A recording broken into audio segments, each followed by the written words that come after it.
भगवान को साकार रूप में पाना, साकार रूप में मिलना, साकार रूप में पहचानना। और बाप की पहचान क्या है? ज्ञान ही बाप की पहचान है। ज्ञान से ही तो पहचानेंगे ना बाप को, कैसे पहचानेंगे? क्या पहचान है? बेहद के दादाजी की पहचान क्या है?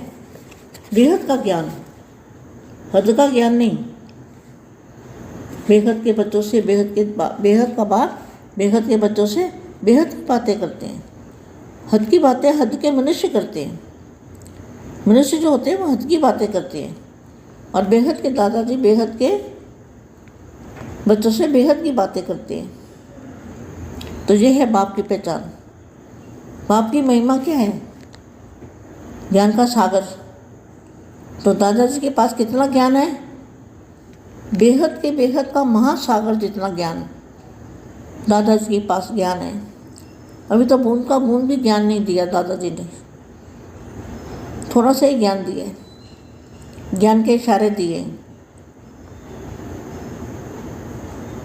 तो बुद्धि भी चाहिए ना समझने के लिए। तो आज विश्व कल्याणकारी बाप, कौन सा? विनाश नहीं, विनाशकारी बाप नहीं, विश्व कल्याणकारी बाप अपने विश्व कल्याण के कार्य के आधारभूत बच्चों को देख रहे हैं। किसको देख रहे हैं? कल्याणकारी बच्चों को। पहले तो विशेष युग का विशेष फल बापू जी मिल गए, दादाजी मिल गए, कल्याणकारी बाप मिल गया। विनाशकारी बाप नहीं, कल्याणकारी। यही आधारभूत विश्व के परिवर्तन करने में विशेष आत्मा है। ऐसी विशेष आत्मा को बाप भी सदा विशेष नज़र से देखते हैं।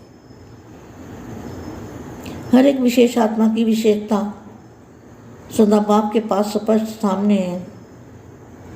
हर बच्चा महान है, पुण्य आत्मा है, पुरुषोत्तम अर्थात देव आत्मा, विश्व परिवर्तन के निमित्त आत्माएं हैं।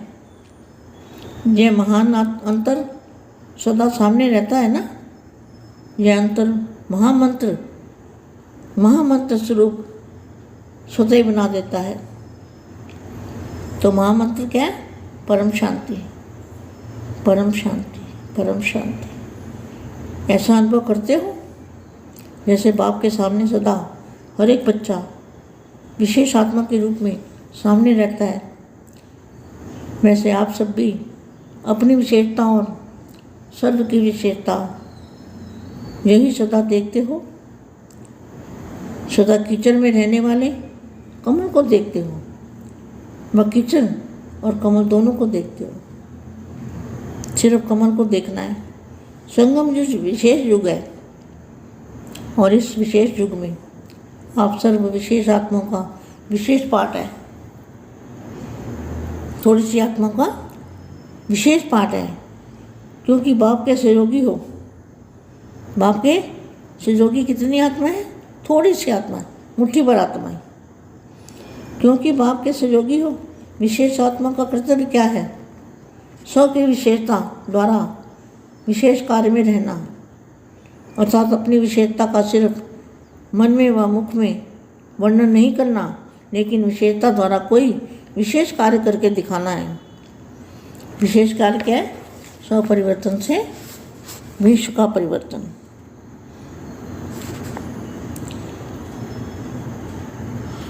विशेषता द्वारा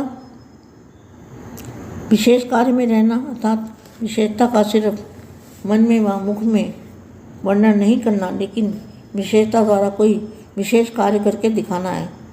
जितना अपनी विशेषता को मनसा सेवा व वाणी और कर्म की सेवा में लाएंगे, तो यही विशेषता विस्तार को